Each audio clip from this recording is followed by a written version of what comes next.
I'm Sean. This is my MP4-12C.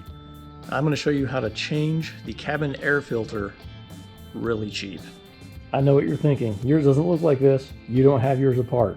I've already got mine apart for another project that'll be another video. So I'm just going to kind of guide you through this one and what all is involved. In your tub, it's made up of two sections. You've got a mat in the bottom of it. That'll hide that seam so you don't realize it's there. Take your mat out. You do not have to remove your fire extinguisher or your medical kit. If those are included, those will stay in just fine. But you have to take your nets off of this side where it would be right here. Once you take the nets off, you take the mat out. This is actually a good opportunity to see where all the screws are. Everywhere you see these white spots are screws. There's a bunch of them. You've also got pins right here, here, here. So those 8 pins, these are 2 screws that are going to be a hex head. So you have to take all of those out, and then there's a plastic panel goes on here. It is under this gasket, so you do have to take the gasket out, which is real easy. You just pull up on it, comes right out. All the way around here, you will notice this same piece right here should also be sitting under, but if it's not, mine is not stuck very well. You can tell, you can put double-sided tape back on that. But this edge does go under this. You may be able to pull it out while this is still stuck. I've done that before. But you do have to remove this. This piece that's on here, it just pulls right out. You can see it's on with Velcro. On those sides, there should say hook and loop because Velcro is an actual brand name. So then you can pull this section out. Again, you don't have to pull the pins out of this side. If you don't want to, you don't have to pull this front piece out, only the rear. That whole part of the tub will come out. And now we've got to the fun part, the filter. Now mine's not a perfect example. As I have discovered, mine is actually broken on one side. But we've got our little clip right here. And it just slides out. Now mine is broken on this side to where it'll slide in but it won't clip. Apparently it was like that before I got it. Now I have had this car for almost 2 years. I have not changed this filter. Didn't see a need in it. I bought it with 16,000 miles. It's now got 31,000, so I've put 15,000 miles on this in almost 2 years. So it'll be 2 months short. Now they recommend that you replace this filter every year. I'm gonna say that I put more than normal mileage on one of these, and I'm at quite a bit higher, and I don't know when it was last replaced. Have not replaced since I've had it. So there's a minimum of 15,000 miles on this filter, and I have gone on dirt roads and off-road a few times. So you would expect this might be kind of rough. But here it is. There's a pull tab. You just pull it right out. That's all there is to it. So you have this main part, which I'm actually going to pull off and put on the new filter because I didn't get a McLaren filter. So I'm going to pull that off, and that's what you would see through this hole. Now it's going to take larger items. If you had leaves or something like that actually managed to fall through, I don't know how you would. That's where it pulls through on the hood. But I am going to put that on there so it is black as well. So when you look down there, it still looks nice. But you can tell it just slides in there. So this filter isn't awful on that side, but if we peel this up, it's a little funky. It's not the worst filter I've ever seen, but it could definitely use replacing. Again, I have no idea how old this thing is. Does not matter. These are $125 plus shipping and handling from McLaren Boston. For me, that would have been $134. I don't see $134 here. So what would I replace it with? There is a replacement that I believe it's a Wix. I'll put the part number on the screen up here. But that one was not accessible for me. It would take 2 or 3 weeks to get it, and I don't know if that's circumstance of the current shipping climate in the world. But there appears to be none in the US. Every dealer says 2 or 3 weeks out. So I didn't get that one. What I did get was this one. And this is actually a charcoal filter, which is why it looks a little different. But this one should actually be a better filter, not just doing pollen and dirt and dust, but also odor. So it's supposed to be better. I've got $19 shipped in this, and it is an ATP RA44.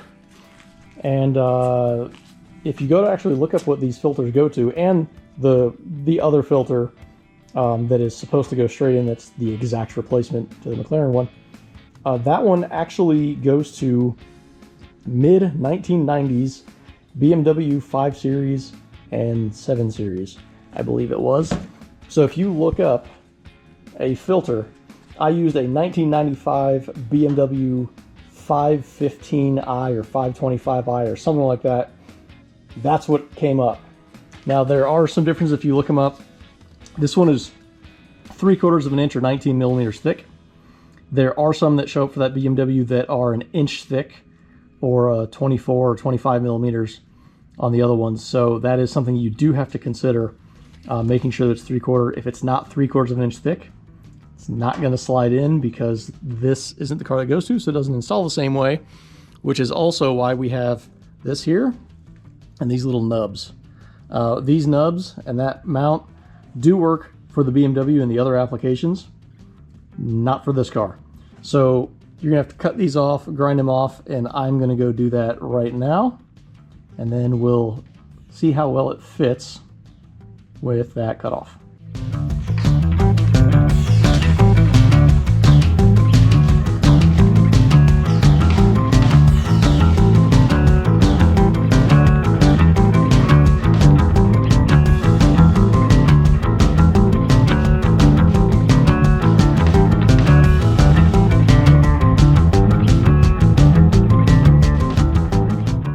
And there we go.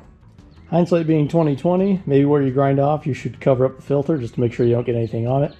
Looks like I did get a little bit of plastic on there, but it's a filter, so, you know, filter things. But we do want to observe the airflow, which is right there in yellow, indicating that we want to have the foam side down. So we're going to make sure we test fit. And it does not quite go in, so we have to do a little bit of grinding. Your edge, because I'm wheezing on your grind, it's just chill On these edges, and I will do that off camera and show you what I get. Okay, this side, untouched. You can see there's a lip on the other side of the foam. This side, I ground it down to the foam, and that is just enough to get it to slide in. So that's all you got to take off, is about a 1/16 of an inch on this one side. I don't know that if you look up for any of them, for any BMW, that would be made precisely to that size, or it could be a 1/16 of an inch smaller, something like that, a few millimeters, and it might just go straight in. You may not have to grind that out, but I did on this particular one. It's pretty easy to do, as you saw me do on the brackets. Just run across there. If you've got a belt sander or something like that, that would work too. But just make sure you get a nice, clean, smooth cut on that. And you don't want to go all the way through the foam, because the foam is actually doing something sort of in there. It's not quite flat surface. But here we are. This is the down or bottom side. And I'm going to take the black piece off of here. And I think I'm also going to add a little tape tab onto this for pulling it out easily, like on that one. Now you can tell after I pulled this off the other one, it doesn't quite fit right. It's a little bit large, so I'm going to cut this down with some scissors. I'm not worried about gluing this back down like on the other one, just because it's basically cosmetic and it's really tight up in there. So I'm going to trim this down and make this fit over here nice, and then we'll slide it right in. I've got this cut. It's in here nice and snug. Now I've got a little pull tab with aluminum tape that I've stuck on one side here, folded back over itself here. Now one reason why I used aluminum tape is because this can withstand extreme heat very well, and the adhesive will not let go. There is some duct tape that this would work okay under here, but there's a lot of duct tape that wouldn't. So in this case, I'm going to say you can't go wrong with aluminum tape, and it's just a little pull handle for once it's in here to make it a little bit easier. Not a big deal. Doesn't really matter what it looks like either. Now I made another observation. This appears to be a clip that has also been broken, and I think something might go down here normally. So you might have something that goes over here that secures that is missing on mine. So be it. But we are to the point where we can slide this in. It doesn't matter which end goes in as long as it's foamed down. So we're gonna slide it in.